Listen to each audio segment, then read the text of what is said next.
আসসালামু আলাইকুম। আজকে কথা বলবো পুঁইশাক নিয়ে।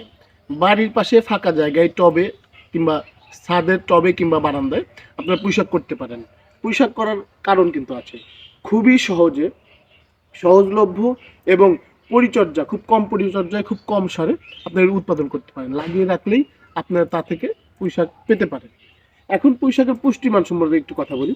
পুঁইশাক সবুজ শাক, এটা আসলে খুবই পুষ্টিমান সমৃদ্ধ একটা শাক। ভিটামিন এ এবং সি থাকার কারণে স্কিনের যে কোনো জীবাণুর আক্রমণ থেকে রক্ষা পেতে পারেন এবং বাচ্চাদের জন্য খুব উপকারী। বাচ্চারা খেলে ওদের গ্রোথটা বৃদ্ধি পায়। যারা এটা চোখের জ্যোতি বৃদ্ধি পায়, সাথে চুলকে শক্ত করে। যদি আপনারা যারা পাইলস এবং ফেস্টুলায় ভুগতেছেন তারা নিয়মিত খেলে তাদের রোগটার থেকে একটু হলেও মুক্তি পেতে পারেন।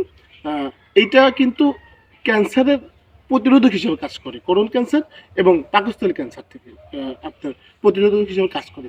কিন্তু যাদের কিডনি জটিলতা আছে কিংবা প্রত্যেক জটিলতা আছে তারা আসলে ডাক্তারের পরামর্শ ছাড়া কিন্তু এটা বেশি গ্রহণ করবেন না।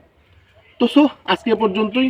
সবাই বাড়ির পাশে ফাঁকা জায়গাতে কাজে লাগান যে কোনোভাবে, এবং সেটা পুঁইশাক দিয়ে হলেও করতে পারেন। আসসালামু আলাইকুম, ভালো থাকবেন। আবার দেখা হবে কোনো এক নতুন ভিডিওতে।